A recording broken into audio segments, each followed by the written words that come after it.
Namaskar students. In this video, I shall be discussing with you about the various list of documents which is required for applying the visa for any country. Basically, the requirement of documents depends upon the country you are visiting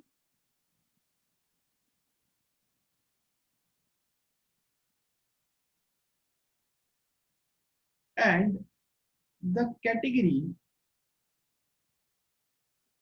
in which you are applying your visa.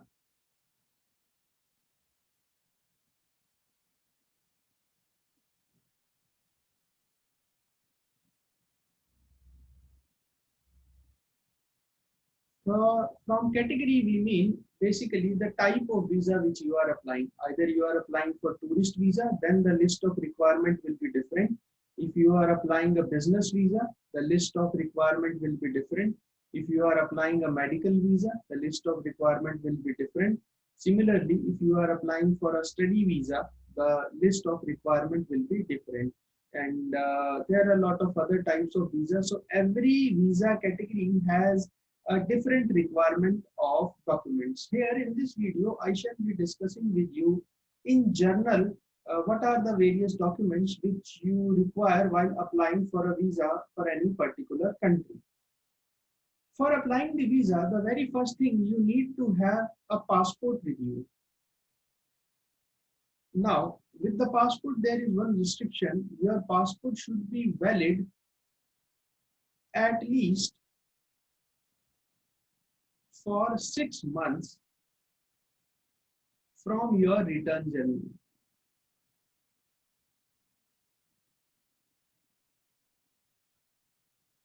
So if it is not valid for 6 months from your date of return, you cannot apply for a visa for any particular country. Exception is there for one or two countries. Those countries accept the passport even if your passport is valid for 3 months. But for most of the countries, they do not accept your passport if it is not valid for at least for 6 months. Then the another restriction with the passport is that you must have at least two blank pages. At least two blank pages should be there in the passport, because one page is required for stamping of the visa and the another page is required for the immigration stamps. So you need to have at least two blank pages in your passport. Only then you can apply visa for any particular country. Then the second document is required is the visa form. Every country have a visa form, and this visa form has to be filled by all the traveling people. Even if a child is traveling, then he will also fill a visa form, though the details in the children visa form, the detail of parents will be filled in the children visa form, but he or she also has to fill a visa form, and they have to sign. If they are not in a position to sign, then at least they have to stamp the visa form. The thumb stamp is required on the visa form. So every traveling person need a passport, and every traveling person need a visa form, needs to fill and sign the visa form. Then the third important thing while applying the visa is the covering letter. Covering letter is basically you request to the embassy, or we can say a request letter in which the person will request to the embassy for grant of the visa. Now here the covering letter has some restrictions. For example, if I am the sponsor, means the whole I am traveling with my family and the whole of the expenses are to be borne by myself, then in that case only one covering letter will be there, and I will request to the embassy that I am so and so visiting your esteemed country, having passport number this, and I am traveling with my family member who are having their passport number this. I will take care of the necessary boarding and lodging expenses, therefore grant us the visa. So only one covering letter will go by my name. But if somebody else is sponsor and I am traveling, then the person who is sponsoring, then in that case there will be two request letter or two covering letter.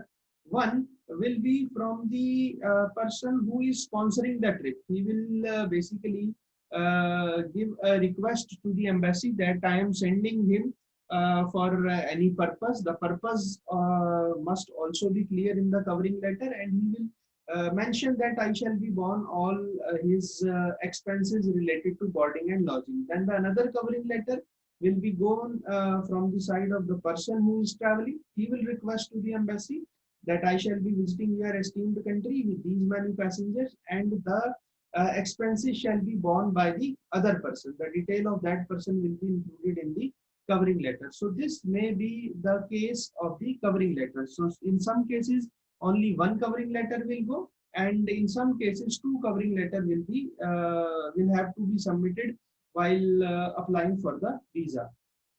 Then after the covering letter, then we need certain documents.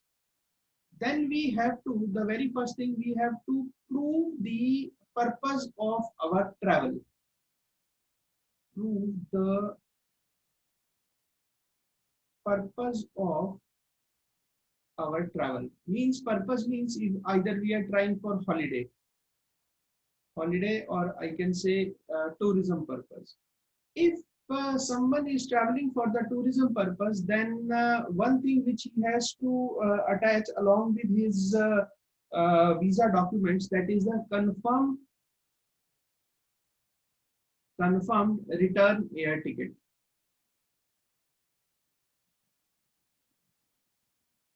Confirmed return air ticket. Then the hotel vouchers, the hotel in which the person will stay, or the itinerary issued by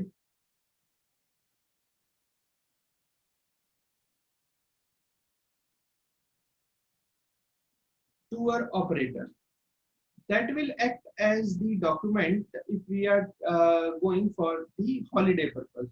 Then if we are the passenger is going for a business purpose,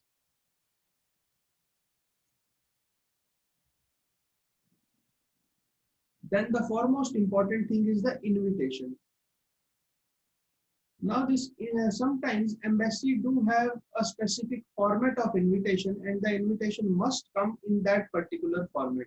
And sometimes embassy also have restriction that this invitation should directly go to the embassy, and one copy should be attached along with the visa application form. So that will act as the purpose of business. In some cases, if the person is going abroad to take part in particular exhibition and he is going there as an exhibitor, so in that case the stall confirmation certificate will work as an invitation. And if he is going there as a visitor, in that case he has to buy the entry ticket of that particular exhibition well in advance, and they will act as an invitation in that particular case. So means we have to prove that we are going there for a business purpose. Then if you are going for a study purpose, then you cannot apply your visa on these grounds that I am going to Canada, and once I will reach there in Canada, and then I will find out a university or an institute and I will apply there and then I will take admission. No, embassy will not give you the admission on this on these grounds. So you need to search out the university, you need to search out the institute, you need to search out the college here while sitting in India, and then you have to apply for that particular college, for that particular university. There are a lot of authorized agents of those universities, college or institute here in India, and they help you, guide you in the documentation process and all that. And once your admission is done, they send you a provisional admission letter, and on the basis of that provisional admission letter you will apply your passport for stamping. And sometimes your visa comes from there and you simply have to go to the embassy for stamping of your visa. So in the study purpose, you also have to prove that you are going there for the study purpose. So what I wanted to say here, that for any type of visa, you need to prove first what is your purpose of travel. So so all the necessary documents related to that you have to attach along with the visa application form. Then the another foremost important thing while applying the visa is the photograph. Photographs. Now, nowadays the embassy, most of the embassy have a specific requirement of the photograph. They the embassy may have the different requirement of the photograph, but most of the embassies have the requirement that the photo size should be 45 into 35, and it should be a matte finish paper. There are two types of papers of photograph. One is glossy and the another one is matte finish. So the photo should be on the matte finish paper. The background of the photo should be white. The coverage of the face should be 80%. 80% face should be there, and the ears should be visible in that photo. So this is the requirement of photographs in most of the embassy. So if you do not submit your photograph as per these specifications, the embassy may refuse your visa also. So this photograph is really important, plays a very important part while you are applying for the visa of for any particular country. Then one thing which I wanted to tell you here, something about the VFS. VFS is basically a mediator visa facilitation services. Visa facilitation services. A long time back, there was around 15 years back, there was no mediator between the embassy and the customer. Only the agent directly go to the embassy. There was staff placed in the embassy. They check the application, they accept the application, and once the visa is done, they do all the collections for all the things. All the things is being done by the embassy. But sooner, the embassies started become overburdening. So they have subleased a lot of tasks, and this VFS came into existence. These are VFS, visa facilitation services, and nowadays almost all the embassies have their VFS centers. Now this VFS is basically a mediator. They charge a certain service charge for their service for every visa. They prepare the case on your behalf, and then they submit it to the embassy. And once the visa is being done, the embassy send the visas to the VFS, and you can collect your visa from the VFS center. In a lot of countries, the embassies need to have your biometrics to be done. And if you are a first time traveler to that particular country, so the job of the biometrics is also being taken care by the VFS. And if there is any more documents are required, VFS tell to the agent or to the customer that these are the more documents which you require, and then they prepare a complete packet and then they submit it to the embassy. If embassy want to meet the person in particular, then they call the person for the personal interview also. But it is not for all the embassies. Sometimes if embassy feel that we should meet this particular person, they can call the person for a personal interview. So this role of VFS is really very important.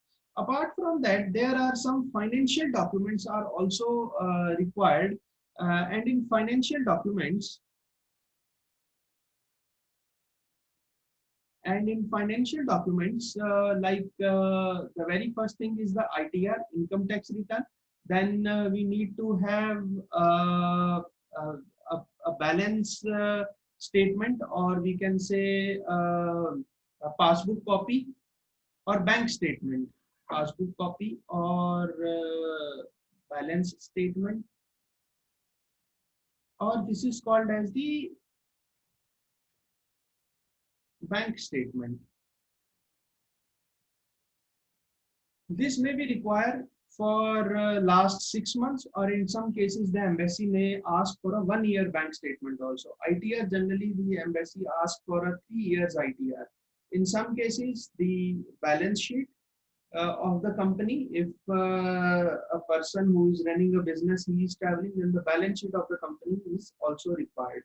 So these are few of the financial documents which need to be attached along with the visa application form. We will discuss in detail about the financial documents.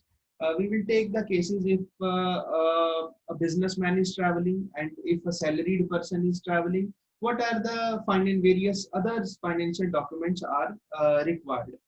Then, if someone has taken a stall over there, he is going there as an exhibition, then I already told you that the stall confirmation certificate, that is also required, stall confirmation certificate. So in some cases, the embassy asks for the property documents, but not all the embassies, but some of the embassies, they ask for the property documents also. Some ask for the list of investments, detail of your investments, like how much you have invested in mutual funds, in shares, in LICs, in FDs, in RDs, and that sort of things. uh, that statement also need to be attached along with the visa application form. Sometimes if kids are traveling along with the adults, then the NOC from the school or the I-card copies, identity card copies are also required. So that also becomes an essential document along with the visa application form. So these are few of the documents. We will discuss in detail about these documents in the another video. So thanks for now. We will meet in the next video.